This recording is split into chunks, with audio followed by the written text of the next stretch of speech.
HaystackColorado.com brings you reliable companies, but also wants to help.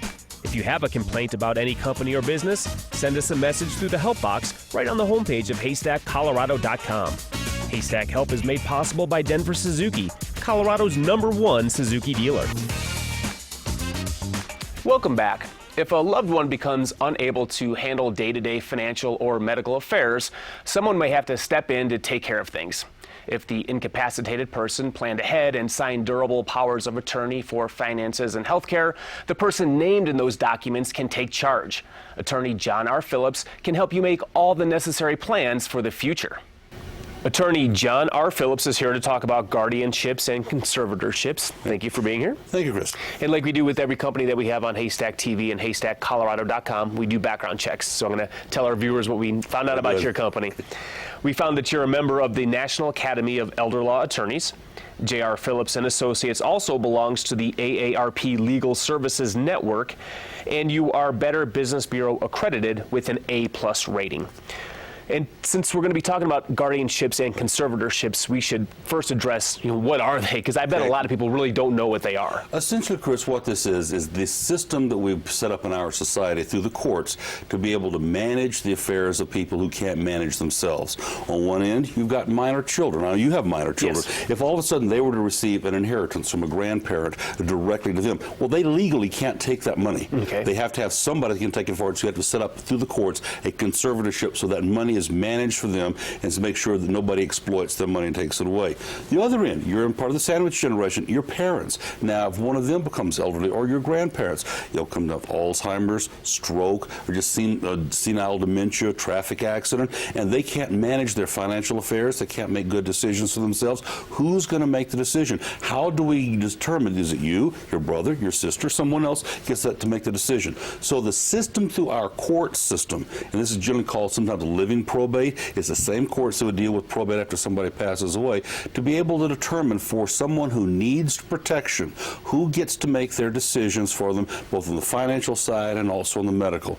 And the difference between the financial and medical is the difference between conservator and guardian. A conservator is a person appointed by the court to manage the finances for someone who is technically called the protected person, where the guardian is the person appointed by the court to manage the medical decisions, all the way from where do they live, like with your minor children, or do they get to, if your parents had a stroke, move them into a rehab unit, consenting to a medical plan, and all the way ultimately to the pull the plug decisions that sometimes we have to face with people. So those kinds of decisions are now vested by the court into a conservator and a guardian, who now have to respond, and they're responsible back to the court in a very open, transparent process to make sure that nobody's being abused. And if you're going to do one, you should really be doing both. Generally, but not always. I mean, we deal sometimes with some elders who have no assets anymore, but we need to make decisions or qualify them for the Medicaid or other type of things. So we really don't need to get the conservator. We just do the guardianship. And sometimes, like if you were minor children, as parents, you have the right to make medical decisions for your children. But if they were to receive a large inheritance, you may need the right to be able to manage that for them until they turn 21. Okay, so for someone like myself, I would need to set this up for my kids or my parents to make sure that they're taken care of from both a financial standpoint and a medical standpoint, that I can make those decisions for them. Well, the guardianship or conservatorship is what happens when you haven't made the plans beforehand to try to give you the authority. So part of a good estate planning is that we're looking ahead, well, this could happen to us, could happen to your children, may very well happen to our parents, and most likely to happen to us at some point in time. How do we make plans now to avoid the problems? And then when someone hasn't done that, then that's when we have to go to court.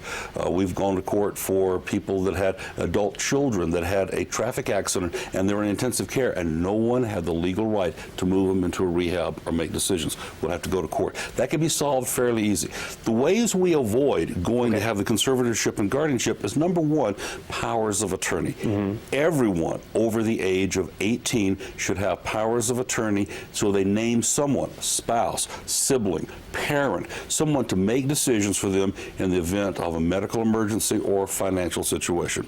Next situation is in your situation with your children. If you're going to leave money to your children, something would happen to you or your wife, you just didn't want to leave it outright. You want to have some terms and conditions in there that someone was going to hold the money, use it for your kids' benefit, but not let them have free, unfettered access at age 18. You might want to have that built into your will, built into your living trust. Clearly, your parents, who now will be looking at making an inheritance to you or to their grandchildren, would want to have those kind of thought processes built into theirs. So we plan around it several different ways in how is our money going to go if we're in control of it, and then what's going to happen in the event we have this unexpected intrusion of our mortality, whether an accident or illness or something else. And what happens then if I don't plan ahead, if I didn't do this? Then you would need to come to someone like myself, and then we would go to court. We have to go through the whole court process to get you appointed as a conservator and guardian, and that takes a bit of time. And then once you're appointed,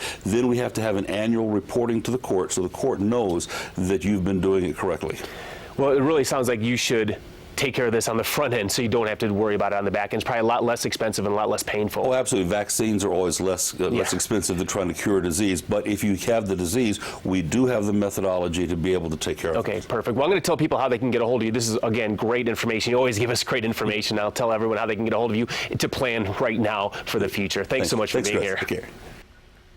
Failing to plan for yourself or a loved one can have serious consequences. If you need to set up a guardianship or a conservatorship, call R Phillips Associates today. Their number is 303-741-2400 or visit their website, jrphillipslaw.com. Their number again is 303-741-2400. R Phillips Associates paid for this segment. We all love to save money. Coming up, we speak to Jake Jabs, owner of American Furniture Warehouse. He tells us how he saves you money on all of your furniture purchases.